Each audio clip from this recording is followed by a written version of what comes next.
Hello friends, welcome back to my YouTube channel Vet Zone. Today we are going to start with the diseases of large animals. What are the diseases of large animals? The diseases which usually affect the cattle, buffalo, horses. We are also going to cover the diseases of small animals like sheep, goat and pig.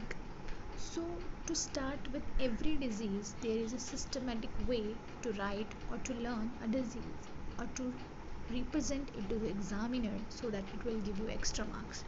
So, what is that sequence today? First of all, we will discuss that. The sequence is first you have to write the etiology. Etiology means the causative agent. Who is causing? Whether it is a bacteria, a virus, a fungal agent, a parasitic agent. First, the thing you have to write is etiology of the disease. Then you have to write the transmission, spread, that how the disease is spreading through horizontal transmission or through vertical transmission. Now, what is horizontal and vertical transmission? Horizontal means direct contact. There is a direct contact with the animal or through aerosol, through contaminated food and water. Now, what is vertical transmission? From the mother, the disease is passing to the egg or to the fetus. There is a vertical transmission. After the transmission, you have mentioned that whether it is horizontal or vertical, you have to move to the pathogenesis, like how the organism is entering into the body and what are the changes that is occurring in the body. When you have done with the pathogenesis, okay, then you have to move to the clinical signs. Clinical signs are what are the signs you can see. You are seeing in a bird, like if you are seeing a kind of rabies, you are seeing that dog is going very much aggressive. Okay, it is showing like drooling of saliva from the mouth. So these are the clinical signs which you can see, like there is muscle twitching, you can see there is lameness, you can see these are the clinical signs that are showing that this is the disease. Now, what are the lesions?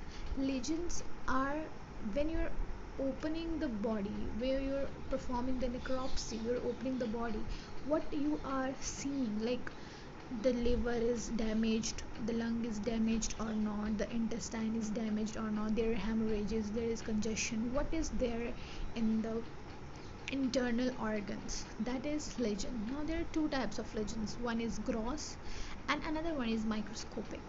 The gross, which you can see from your naked eyes, like you are seeing that there is a tubercle formation. Now, what is microscopic? Microscopic is like what are the bacteria is present, the like neutrophils present, the different cells are present, like there is edema, what kind of fluid is present. These are the things which you will see in the microscopic examination with the use of a microscope. The last one is diagnosis, like how will you diagnose. There is various tests like PCR, ELISA, hemoglobin test, HI. There are various tests, and if you will study in your fourth year about the diseases, so you have to write another step that is going to be the treatment of the disease. So these are the things which you have to learn about the disease: etiology, transmission, pathogenesis, clinical signs, lesions, gross and microscopic, and diagnosis and treatment. So this should you learn while you are doing any kind of disease of large animal, small animal and lab animal. So today we are going to start with bacterial diseases of large animals. So first disease we are going to take is FMD virus, that is foot and mouth disease. Now from the name it suggests itself that foot, like the foot is going to be affected and the mouth is going to be affected. So it is very important to know the another names of the disease. It can give you another edge of the marks, and it's like sometimes it can ask like what is another name of FMD. You have to write is aphthous fever.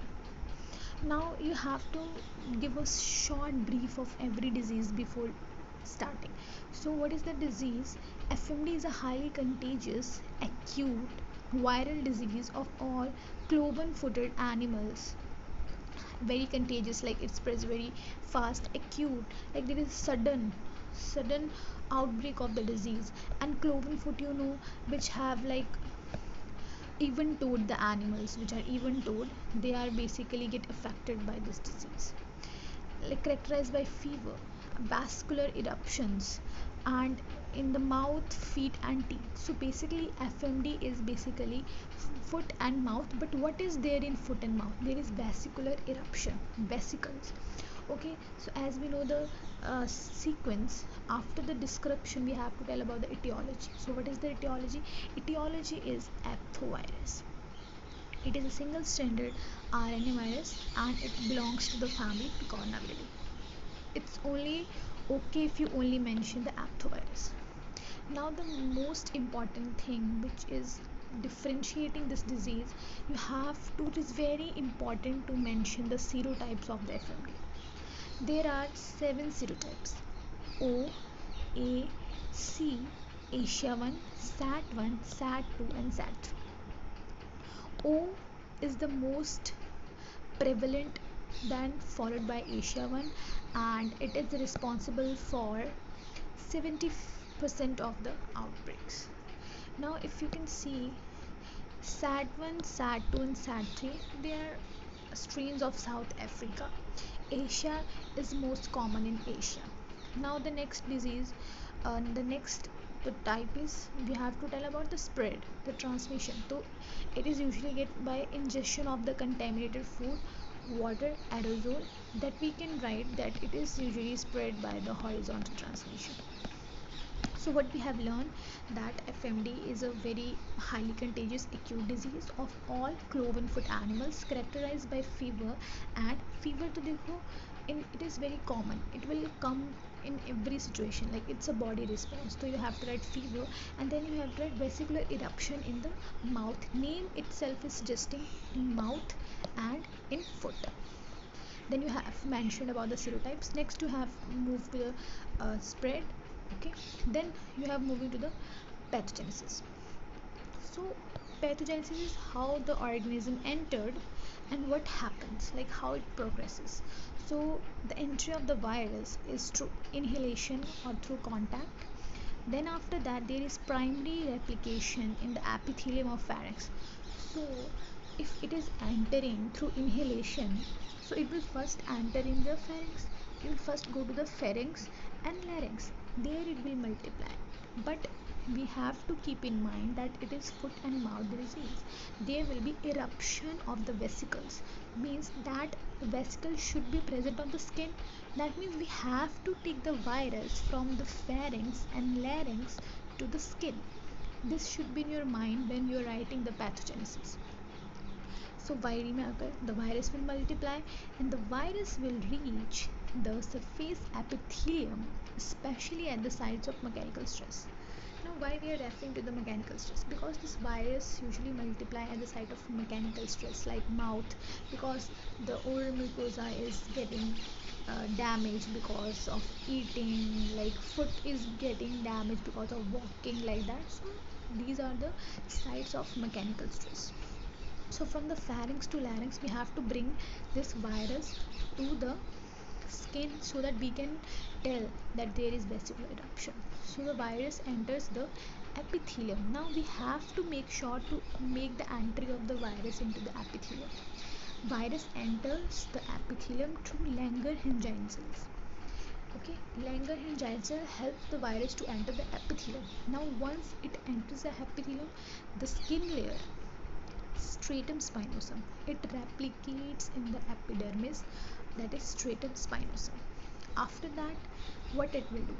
Now for the making of a vesicular eruption, we have to damage the skin.